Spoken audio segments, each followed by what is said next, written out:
आप सभी लोगों को साना मैथ्स क्लासेस में स्वागत है।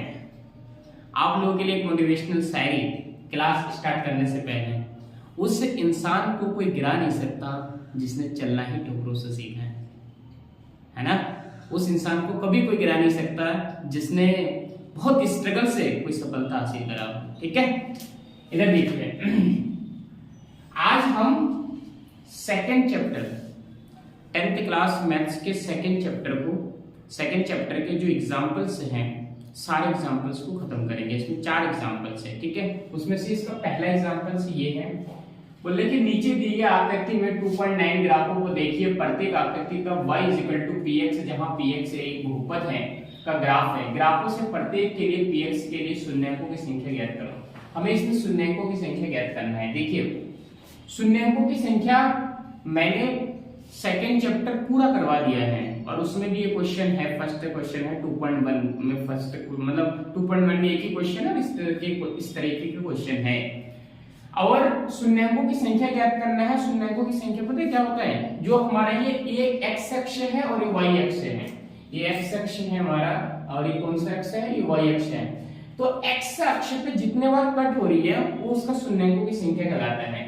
अब देखिए यहाँ पे x अक्ष पे कितने बार कट हो रही है? एक बार, तो इसके शून्यकों की संख्या हो जाएगा 1। इसमें x अक्ष पे कितने बार? 1 और 2, 2 बार, तो इसके शून्यकों की संख्या हो जाएगा 2। इसके शून्यकों की संख्या देखिए 1 2 3, तो इसकी शून्यकों की संख्या हो जाएगी 3। इसकी शून्यकों की संख्या देखो एक बार कट हो रही है, तो इसकी शून्यकों की संख्या हो जाएगा 1। इसके शून्यकों की संख्या देखो एक ही बार कट हो रही है यहाँ पे एक बिंदु पर, तो इसकी शून्यकों की संख्या हो जाएगा 1। ठीक है, इसके शून्यकों की संख्या देखो 1 2 3 4, 4 बार कट हो रही है, तो इसके शून्यकों की संख्या हो जाएगा 4। समझ में आता है कहानी? तो ये इसके शून्यकों की संख्या हो गई है। ठीक, अगला उदाहरण देखना। द्विघात बहुपद x² + 7x + 10 के शून्यक ज्ञात कीजिए और शून्यकों तथा गुणांकों के संबंध की सत्यता की जांच करना है। ठीक है, देखो किस तरह के क्वेश्चन है ये। द्विघात बहुपद इतने के शून्यक ज्ञात कीजिए। सबसे पहले तो शून्यक ज्ञात करना है। ठीक, x² + 7x और +10, इसके शून्यक ज्ञात करना है, तो इसको हम लोग गुणनखंड करना है इसको। ठीक है, देखो ये अचर राशि है, x² के गुणांक कितना है? कुछ नहीं तो ये है, इसकी गुणा करते हैं, तो गुणा करके आना चाहिए 10। ये प्लस साइन है, प्लस करके x का गुणांक कितना है? 7 है, और जोड़ के आना चाहिए 7। दो कंडीशन है, तो 5 दूनी 10 है ना।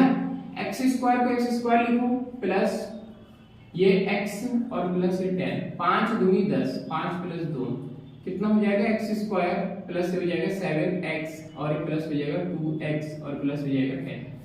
यहाँ से क्या कॉमन आ जाएगा? x कॉमन आ जाएगा, तो x + 5 हो जाएगा, और यहाँ से क्या कॉमन आ जाएगा? 2 कॉमन आ जाएगा, तो x + 5 हो जाएगा। कोई दिक्कत नहीं है।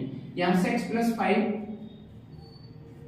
बाहर निकालो, यहाँ से बचेगा x और यहाँ से बचेगा 2। शून्यक के लिए क्या लिखोगे? शून्यक के लिए क्या हो जाएगा? x + 5 और x + 2 ये बराबर हो जाएगा 0 के। तो x + 5 = 0 और x + 2 = 0। तो x -5 निकलेगा और x -2 निकलेगा।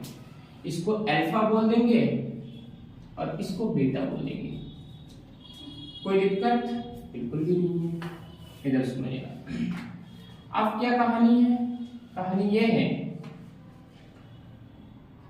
अल्फा बीटा हो गया। अब ना हमें सत्यता की जांच करनी है, तो उसके लिखोगे ये समीकरण, इसको 1 मान लो। लिखना समीकरण 1 को द्विघात समीकरण के व्यापक रूप से तुलना करने पर क्या हो जाएगा? ax² + bx + c = 0। x² का गुणांक कितना है? x² का गुणांक 1 है, तो a बराबर हो जाएगा 1। x का गुणांक कितना है? तो x का गुणांक 7 है, और c कांस्टेंट वैल्यू कितना है? 10 है। कोई दिक्कत, कोई परेशानी? बिल्कुल भी नहीं। देखो अभी कहानी में लिखोगे सत्यता की जांच। सत्यता की जांच, सत्यता की जांच क्या हो जाएगा? शून्यांकों का योग, शून्यांकों का योग, शून्यांकों का योग क्या होगा? Alpha plus beta is equal to, formula होता है इसका बी अपॉन ए। शून्यांकों का योग अल्फा प्लस बीटा का फॉर्मूला क्या होता है? माइनस का बी अपॉन ए। अल्फा कितना है हमारे पास? अल्फा है माइनस का 5 प्लस बीटा कितना है हमारे पास? माइनस का 2, वैल्यू रखो। बी कितना है हमारे पास? 7, और ये माइनस का तो माइनस था, और ए कितना है हमारे पास? 1। देखो माइनस का 5 plus minus minus 2 is equal to minus का 7। अपॉन में 1 का कोई मतलब नहीं है, सेम साइन ऐड होता है। 5 और 2 कितना हो जाएगा? 7। किससे बना है ये? माइनस साइन से बना, तो माइनस का हो जाएगा, यानी माइनस का 7। देखो ये लेफ्ट हैंड साइड बराबर आ गया राइट हैंड साइड, ठीक है। तो शून्यांकों का योग तो हो गया, शून्यांकों का गुणनफल, शून्यांकों का गुणनफल, शून्यांकों का गुणनफल क्या हो जाएगा? Alpha into beta.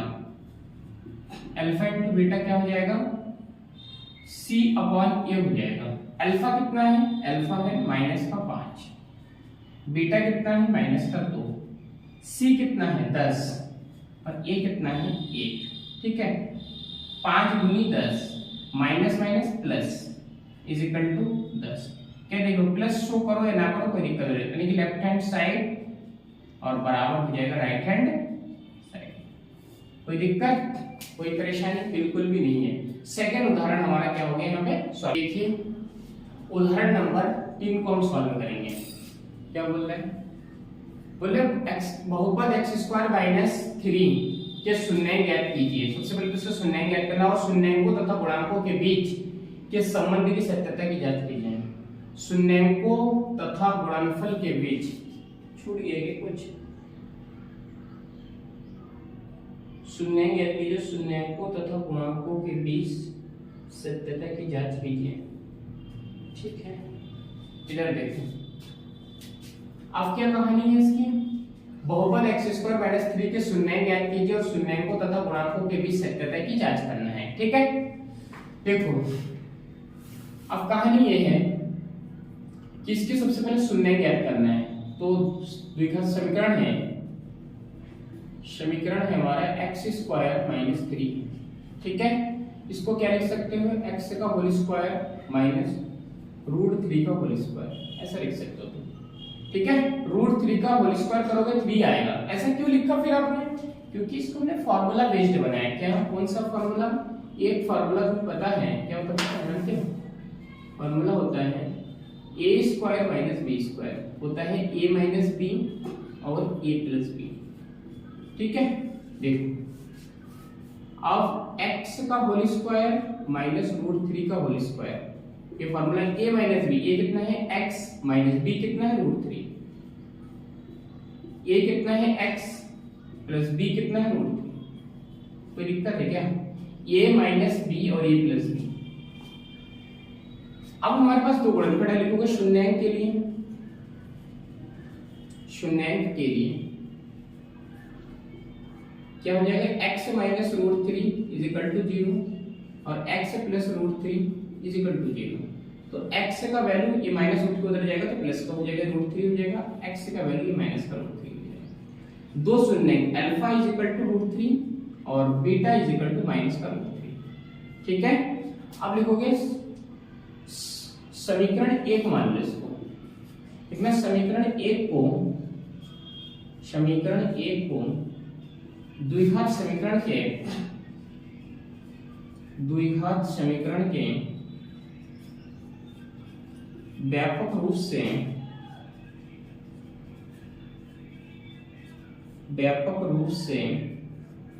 तुलना करने पर, ठीक है।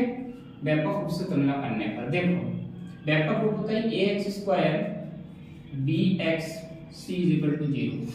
x² का गुणांक क्या है? 1 है, तो a बराबर हो जाएगा 1। x का गुणांक कितना है? कुछ नहीं है, तो x का गुणांक b हो जाएगा 0 सी कितना अचर पद कितना है, देखो माइनस का 3 है तो सी हो जाएगा माइनस का 3। ठीक है,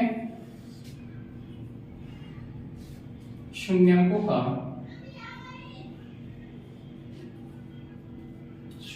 का क्या गुणनफल, शून्यांकों का योग पहले ज्ञात कर लो। शून्यांकों का योग अल्फा प्लस बीटा माइनस का बी अपॉन ए होता है। ठीक है, अब अल्फा कितना है, अल्फा देखो हमने ज्ञात किया √3 प्लस बीटा कितना है माइनस का √3 माइनस बी कितना है, बी है 0, ए कितना है, ए है 1। देखो √3 प्लस माइनस माइनस √3, ये 0 को किसी से भी गुणा करो क्या बना देगा 0, √3 में से √3 जाएगा 0 तो बचेगा 0। लेफ्ट हैंड साइड बराबर राइट हैंड साइड, कोई दिक्कत नहीं है। शून्यांकों का गुणनफल, शून्यांकों का गुणनफल क्या हो जाएगा, अल्फा इंटू बीटा, क्या हो जाएगा फिर टोटल सी अपॉन ये हो जाएगा। अल्फा कितना है, अल्फा हमारा √3, बीटा कितना है माइनस का √3, सी कितना है, सी है माइनस का 3 और अपन में ए कितना है, ए है 1। √3 गुणा करोगे 3 हो जाएगा माइनस का और माइनस का, यानी कि लेफ्ट हैंड साइड बराबर राइट हैंड साइड। ये हमारी सत्यता की जांच होगी। ठीक है, उदाहरण नंबर 3 बता देखना। एक उदाहरण नंबर 4 को सॉल्व करें। एक द्विघात बहुपद ज्ञात कीजिए जिसके शून्यांकों को योग तथा गुणनफल क्रमशः इतना है। देखो शून्यांकों का योग हमें दे रखा है कि अल्फा प्लस बीटा का वैल्यू हमें दे रखा है माइनस का 3 और अल्फा इंटू बीटा का वैल्यू दे रखा है 2, कोई दिक्कत नहीं है। तब द्विघात समीकरण, तब द्विघात समीकरण क्या होता है, द्विघात समीकरण ये होता है x² minus alpha plus beta x और plus alpha into beta is equal to 0 होता है। ठीक है, अब देखो x² minus alpha plus beta का वैल्यू कितना है माइनस का 3, x और प्लस अल्फा इंटू बीटा का वैल्यू कितना है 2 is equal to 0। x² minus का प्लस हो जाएगा 3x और प्लस 2 इज इक्वल टू हो जाएगा 0। ये इसका द्विघात समीकरण। ठीक है, इस प्रकार से हमने